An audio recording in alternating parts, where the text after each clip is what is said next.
This video will review the definition of a derivative. So we'll start off with some function of x. So we got our value of x on the x-axis. We got f of x plotted on our y-axis here, some unspecified function of x. So we can say y equals f of x. All right, and we got this point here, A, and this point B, which are 2 points somewhere along f of x. All right, so we say delta y between A and B is equal to f of B minus f of A.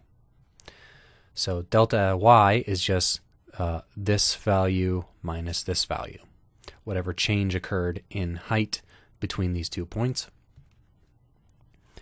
We have delta x is equal to change in x, b minus a, distance between those two, which we might also call h as the value between here. All right, so what do we want? If we want to know the average rate of change from A to B, how do we do that? So what we're going to do is write the average rate of change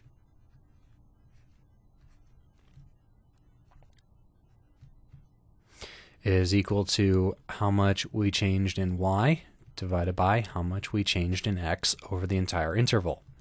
So that is equal to, as we said, f of b minus f of a over b minus a. So pretty easy. The standard definition of slope, rise over run. Rise is the difference between the final and initial y points, run being the difference between the final and initial x points. All right, so that's a pretty easy ratio to understand.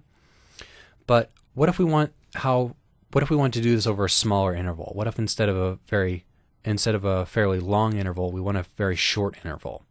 And what if we want to keep making that interval smaller and smaller and smaller until we get the rate at which things are changing exactly at this exact point in time or in space? So what we want there is something where delta x is going to be really, really small.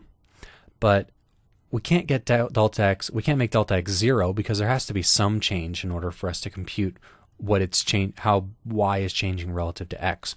So we want to make this really, really small as possible, but without making it 0.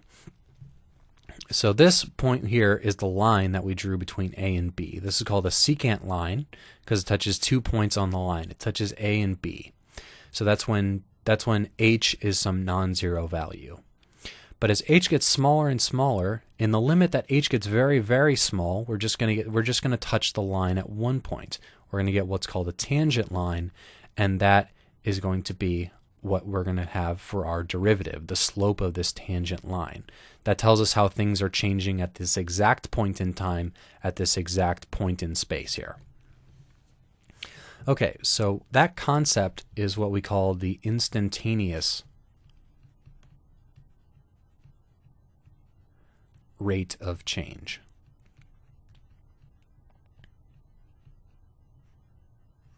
So the average is over 2 points, which are some distance apart, and the instantaneous is when those points get arbitrarily close that it becomes at this particular instant what the change is.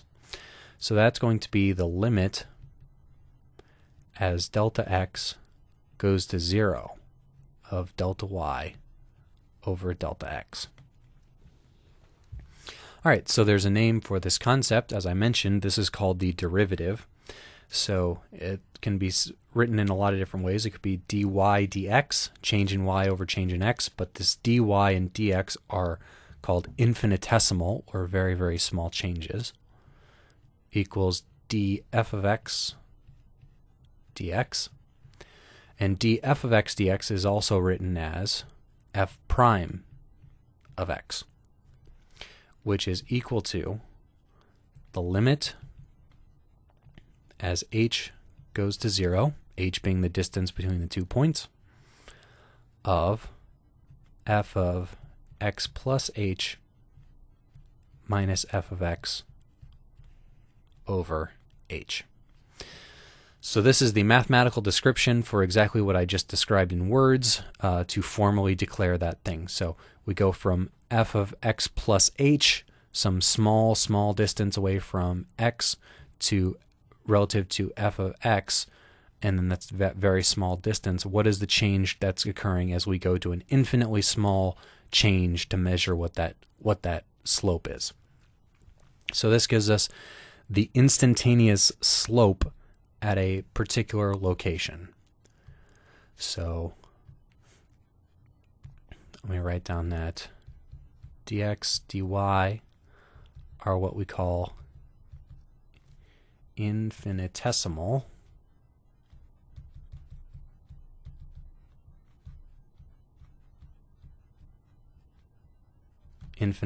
changes, or infinitely small changes. And we have our limit there for our derivative. So what is, and then our derivative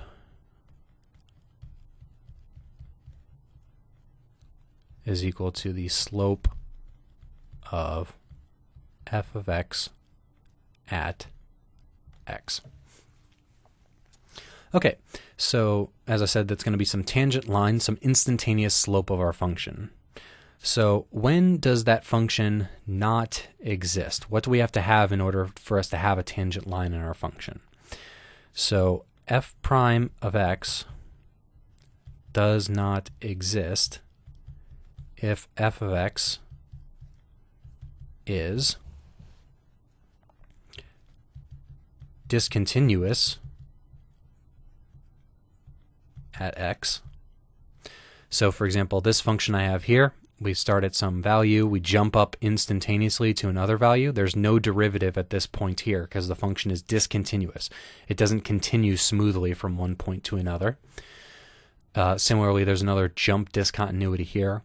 This would occur for functions like 1 over x at x equals 0, say 1 over x minus a squared at x equals a.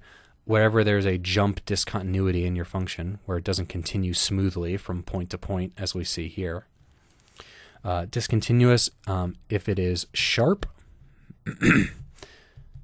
So this function here would be like the absolute value of x. So absolute value of x at x equals 0 jumps from having a negative slope of 1 here to having a positive slope of 1 here. So this limit is different if you approach it from the left or from the right. From the left it's -1, from the right it's 1. It has to be the same from both sides. So here the derivative does not exist. So it doesn't exist if it's discontinuous, sharp, or vertical. So this function here goes vertical instantaneously at this point here. This would be something like the cube root of x at x equals 0. The derivative is infinite right at that point, so it does not exist formally. We might declare it to be infinity in science because a lot of times we're cheaters and we just deal with infinities in ways that mathematicians just squirm thinking about, but formally it is not defined whenever it's vertical. And then something like y equals 2, that would be a vertical function. There wouldn't be a derivative defined there because that would be an infinite value as well.